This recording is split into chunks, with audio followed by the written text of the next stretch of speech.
Konting tip lang po ibibigay ko para sa ating content monetization kung gusto nyo pong kayo ay ma-invite na ng madali. Ayan, ganito po yung gawin ninyo. Sa ngayon, di ba, marami nang ginagawang kababalaghan ang ating boss Meta. Kaya kailangan na nating mag-improve talaga ng ating mga content. Yung ating niche, kailangan nating gawing maayos at pipili tayo ng magandang niche.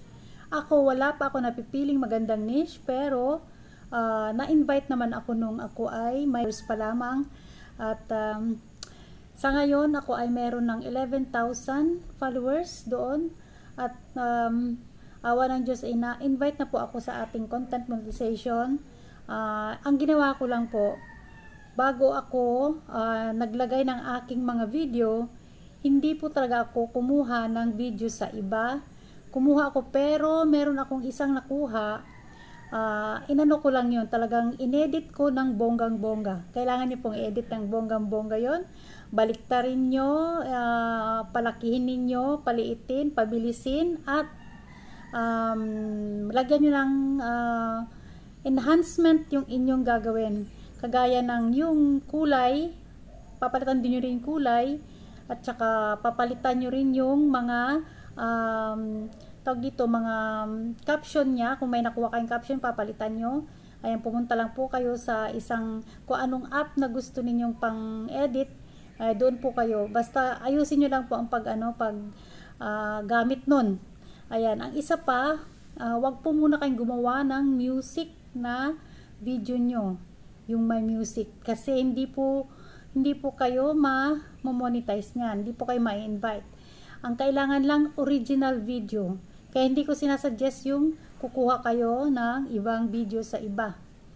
Ayun. At saka isa pa, kailangan wala kayong video ng may kasamang politika.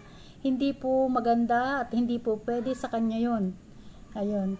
Pang politika, hindi po pwede. Yung may mga kwan sa medicine, hindi rin po pwede yun. Yung may mga tusok-tusok dyan, mga kung ano-anong mga dyan, hindi po pwede yun. Nung ako ay hindi pa na-invite, gumamit po ako ng yung parang strainer, nilagay ko doon yung malunggay, hinila ko lang, nagkaroon po ako ng flag content doon. Hindi ko alam bakit. Ngayon, isa pa doon sa kutsilyo. Ayan, gumamit din ako ng kutsilyo. Kaya naano din po ako doon, na flag din po ako doon, tsaka merong harmful na daw sabi niya. Kaya dinilit ko, ang gawin nyo, delete nyo lang po yung video. Yun lang po pwedeng gawin doon. Kasi kung iaano nyo pa, marami pa pong gagawin, kaya i-delete nyo na lang. Kung gusto niyo baguhin ninyo, gawa kayo ng iba, pero palitan nyo yun, o alisin niyo doon, pwede naman, kung ayaw nyo nang gawin pa yung ibang kasama nun. Ayun. At saka isa pa, ang paggamit po ng hashtag ngayon, kailangan po ay 5 lang. Sinasuggest niya na 5 lang po ang kailangan, at kailangan na aayon sa ating video ang ating ilalagay na hashtag. Ayan. At saka yung hashtag na yun, kailangan pong yung talagang nasa video yung kanyang connection. Kasi pagka hindi po yan iaano yung inyong content, hindi po niya ilalagay sa wide audience. Kaya hindi po pwede yung hindi gaya ng ginagawa ng iba. Pag sinabing ito yung video, meron silang count me in, ganun, kung ano-ano, payaka, pahag, yung pong nilalagay nila. Kaya hindi po pwede yun. Ayun. Marami pa po, bali isa-isahin ko na lang po. Ito na lang muna ibinigay ko. Maraming salamat sa panonood sa aking video. Huwag niyo po kalimutang mag-subscribe po.